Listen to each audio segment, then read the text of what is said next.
ये अपनी पहली क्लास है कहीं ना कहीं एक प्रकार से वन शॉट के अंतर्गत। और आज हम लेकर चल रहे हैं 12th केमिस्ट्री। और 12th केमिस्ट्री का टॉपिक है सॉलिड स्टेट। लेकिन इस सॉलिड स्टेट यानी कि ठोस अवस्था के अंतर्गत हमारे जो दो लेक्चर होने वाले हैं, जिसमें जो फर्स्ट लेक्चर है उसके दो बेनिफिट हैं।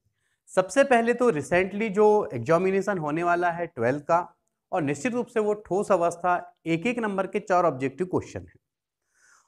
तो इस बात का ध्यान रख के बनाया गया है या बनाया जा रहा है कि आपको ये पहला बेनिफिट तो आपको ये मिले, और साथ ही साथ इसका जो एडवांस फॉर्म आएगा यानी सेकेंड लेक्चर ये 1 है, उसका लेक्चर 2 जो होगा वो उसका एडवांस फॉर्म होगा। वो एडवांस फॉर्म होगा, इसका ये मतलब है कि उसमें जो क्वेश्चंस होंगे मोस्टली वो 12th लेवल के नहीं होंगे। यहां आपको कोई बहुत बड़ा बेनिफिट उसका नहीं मिलेगा। लेकिन कंपटीशन एग्जामिनेशन में ये आपको पता चलेगा इन दोनों लेक्चर में कि जो फर्स्ट लेक्चर जो बेसिक लेवल कहलाएगा और सेकंड लेक्चर जो कि एडवांस लेवल होगा, और वो एडवांस लेवल होने के बाद ये गारंटी है कि आप एनसीईआरटी बुक का कंप्लीट सॉल्यूशन, इसके साथ एमटीजी, इसके साथ यूनिवर्सल, ये तीनों का सॉल्यूशन आप इजीली कर पाएंगे। इसमें हम सबसे पहले स्टार्ट करने जा रहे हैं जो ठोस अवस्था। स्टार्टिंग आप जानते हैं कि अवस्थाओं की बात हो रही है, और ठोस अवस्था मतलब ठोस, द्रव, गैस, ये 3 अवस्था आप जानते हैं। लेकिन एक चौथी अवस्था होती है प्लाज्मा। लेकिन बात आती है कि हम धरातल की यदि हम बात करें तो फिर 3 ही अवस्थाएं हैं, ठोस, द्रव, गैस। ये जो प्लाज्मा अवस्था है वो कहां होती है? प्लाज्मा अंतरिक्ष में होती है, जहां आयन ज्यादा होते हैं। आयनों से बनी हुई जो अवस्था है वो कहलाती है प्लाज्मा। लेकिन आपके सिलेबस में इसको नहीं शामिल किया गया है। आपके सिलेबस में ठोस अवस्था, ठोस, द्रव, गैस में से इस अध्याय के अंतर्गत केवल हम ठोस की बात करेंगे।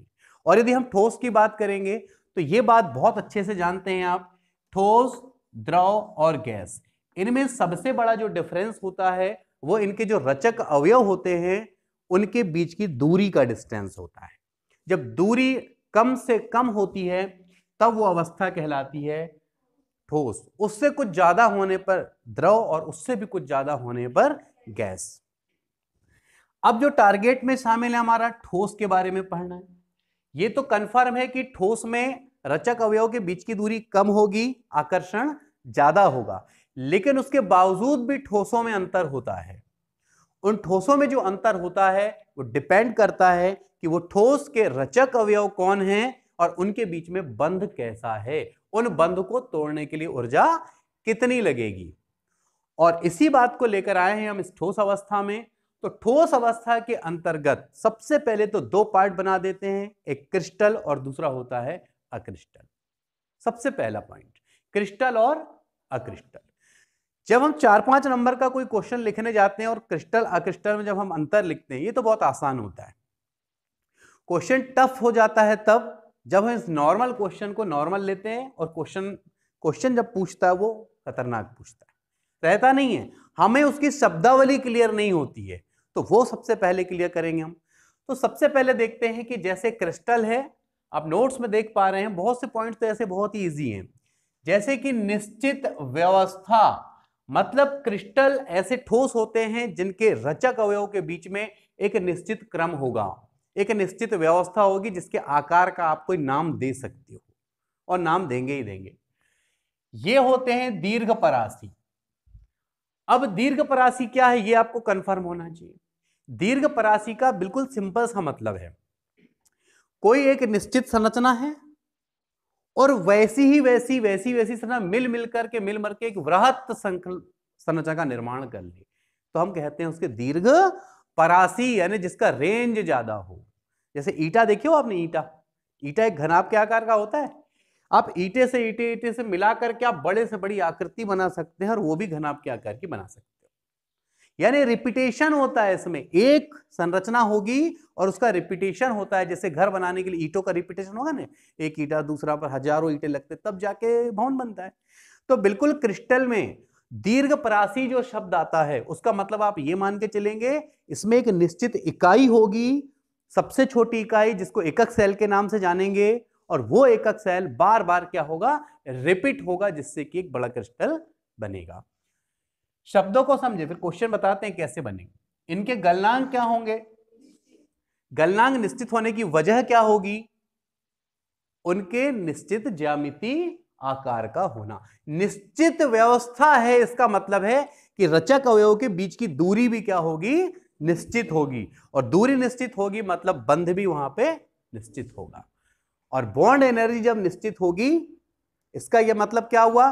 बॉन्ड एनर्जी अगर निश्चित है तो फिर उनके गलनांक भी क्या होंगे? निश्चित। बात को समझना, यहां एक क्रिस्टल बना है, मान के चलें ये, यहां पर एक रचक अवयव यहां है, एक यहां है, एक यहां है, एक यहां है, और एक यहां, एक, इस तरह से रचक अवयव है बिल्कुल। अब बात को समझने का प्रयास करना, ये रचक अवयव का डिस्टेंस क्या हो गया? ज्यादा। ये रचक अवयव का डिस्टेंस यहां और भी, ये फिर थोड़ा मीडियम, तो अलग अलग प्रकार के डिस्टेंस आ रहे हैं कि नहीं? डिस्टेंस अलग अलग प्रकार का है मतलब एनर्जी इसमें क्या होगी? अलग अलग होगी। ऐसा क्रिस्टल में नहीं होता है, ऐसा क्रिस्टल में, यानी यहां दो रचक अवयव के बीच की दूरी अगर जितनी है तो जितने भी रचक अवयव होंगे सबकी समीपस्थ के साथ में दूरी समान होगी। यह ध्यान रखना है आपको, ठीक है? इसको समत्रिज्यीय कहा जाता है। ये शब्द भी ध्यान रखना है, कई बार जब ऑप्शन में आता है सामान्य राइटर्स में ये नहीं लिखा होता है। अब हम बात करते हैं नेक्स्ट पॉइंट की। यहां एक बात आती है विषम दैशिक। अब विषम दैशिक का मतलब क्या होता है और विषम दैशिक किन गुणों की चर्चा के लिए किया जाता है? अब बात समझे, विषम दैशिक का मतलब आपके पास यदि मान लो कोई एक क्रिस्टल है, ये एक क्रिस्टल है, तो ये जो अगर क्रिस्टल है तो कुछ ऐसे गुण जिसको वो भिन्न भिन्न दिशाओं में भिन्न भिन्न तरीके से व्यक्त करे, सभी दिशाओं में एक जैसा ना करे। जैसे कि यहां पे एक आघात वर्धनीयता, ये किसका गुण है? ठोसों का गुण है। अब देखेंगे यहां कुछ चीजें लिखी है हमने, यहां चालकता, कठोरता, अपवर्तनांक, और बात को समझ, विषम दैशिक का मतलब भिन्न भिन्न गुणों, भिन्न भिन्न दिशाओं में भिन्न भिन्न गुण का प्रदर्शित होना। यानी कोई क्रिस्टल मान लो पूर्व की दिशा में ऐसा कोई रखा हुआ है, एक विशेष सिचुएशन में पूर्व की दिशा में अगर उसका एक गुण है तो जरूरी नहीं कि वही गुण उसका बैक साइड में भी हो, जरूरी नहीं कि ऊपर भी हो, और जरूरी नहीं कि वो नीचे। ये अलग अलग दिशाओं में ये अलग अलग गुणों को प्रदर्शित करते हैं। जैसे एक छोटी सी बात समझना, आप इतनी बड़ी आप एक तार ले लो, अच्छा ठीक है, अब बात को समझना है, इसमें तनन सामर्थ्य की बात हो रही है, यानी खींच करके हम इसको लंबा कर सकते हैं, लेकिन बात को समझना आप किस दिशा में खींच रहे हो। यदि आप फर्स्ट कंडीशन इस दिशा में हम ऐसे खींच रहे हैं तो तार क्या होनी है? लंबी हो जाएगी ना। लेकिन इसे ही बात खींचने की आ रही है, पर मैं इसको यहां खींचूं और यहां खींचूं, देखो यहां पे खींचने पे लंबाई बढ़ रही थी, लेकिन इस दिशा मैंने बदल दिया, दिशा बदल दिया, तो अब ये तार बताओ खींचेगी कि थोड़ी सिकुड़ेगी? वो ये इसकी कंडीशन होगी कि थोड़ी मोटी हो जाएगी भाई, और लेंथ क्या हो जाएगी इसकी? यहां लेंथ बढ़ रही थी जबकि लेंथ, तो अलग अलग दिशा में अलग अलग गुण हुआ, जबकि बात वही है, तनन की बात हो रही है। तो हमें यह समझना है कि विषम दैशिक ये क्रिस्टलों का गुण है, मतलब ये भिन्न भिन्न दिशाओं में भिन्न भिन्न गुणों को प्रदर्शित करता है। क्वेश्चन कठिन कब हो जाता है? ये बहुत आसान सी बात है, डेफिनेशन पता होती है हमको, लेकिन उसके अंदर ये पॉइंट नहीं पता होते कि चालकता, कठोरता, अपवर्तनांक और कौन सी चीज आ गई, तब एग्जाम में पूछ लिया जाता है क्रिस्टलों की दृष्टि से निम्न में से कौन सा विषम दैशिक गुण प्रदर्शित नहीं करेगा। ठीक, फिर इनमें से 3 ऑप्शन देगा आपको और एक ऑप्शन दे देगा अलग से कोई। ठीक, वो बिल्कुल सिंपल लगने वाला क्वेश्चन कठिन कैसे बन गया, बात को समझो आप, क्योंकि आपने भाई 12th के नजरिए से आपने पढ़ा हुआ विषम दैशिकता, डेफिनेशन याद है, क्रिस्टल भिन्न भिन्न दिशाओं में भिन्न भिन्न गुणों को प्रदर्शित, पर कौन से गुण ये आपने नहीं पढ़े। ये करते हैं, ये समदैशिक होते हैं, विषमदैशिक, ऐसा पढ़ते हो ना आप लोग 12th लेवल पे। लेकिन बात आती है, वो हो गया आपका आंसर समाप्त 12th का। लेकिन यहां उन गुणों को आपने ध्यान नहीं दिया कि किन गुणों में ये सब होता है। हो सकता है ये ऐसे गुण, और यहां पे एक विलेयता दे दे आपको, यहां दे दे चालकता, कठोरता और तनन, और एक और दे दे आपको विलेयता। ठीक है, इसके आंसर लाने के दो तरीके होंगे आपके पास। एक तो आपको ये मैंने जो कंसेप्ट बताया, ये चीजें आपको याद हो कि वास्तव में कौन।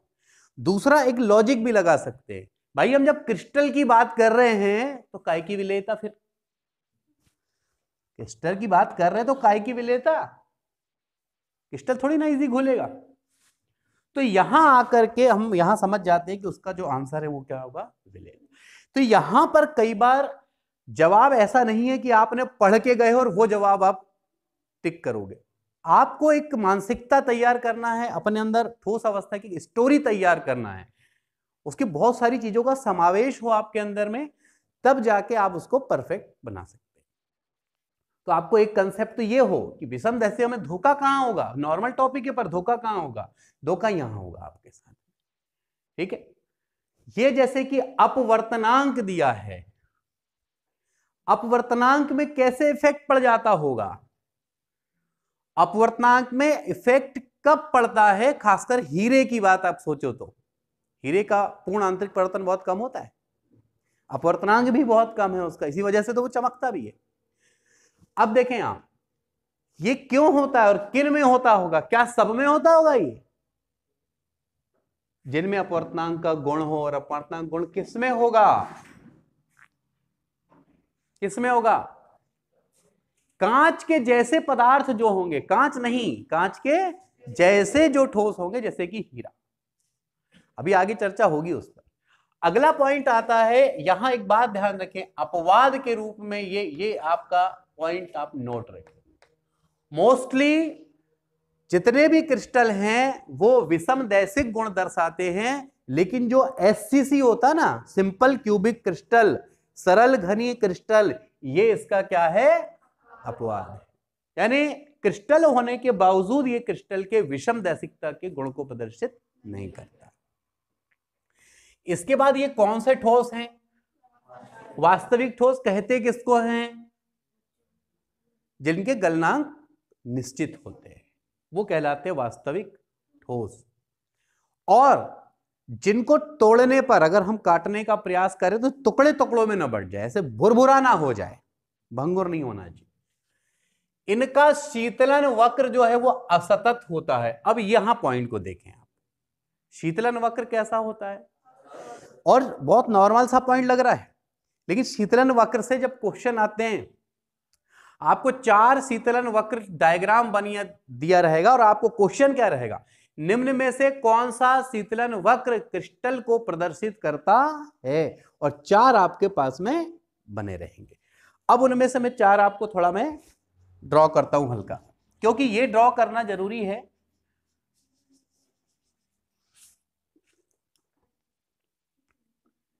ए ऑप्शन,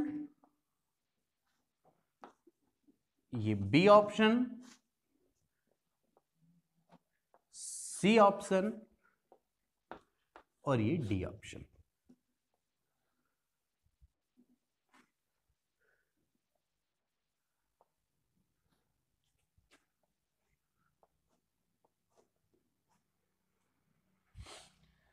पूछा जाता है निम्न में से क्रिस्टल के लिए कौन सा शीतलन वक्र सही है, ये ऑप्शन।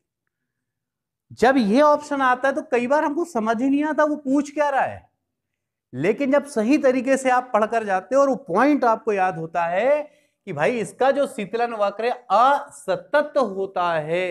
असतत मतलब कभी बढ़ेगा, कभी घटेगा, कभी कुछ होगा।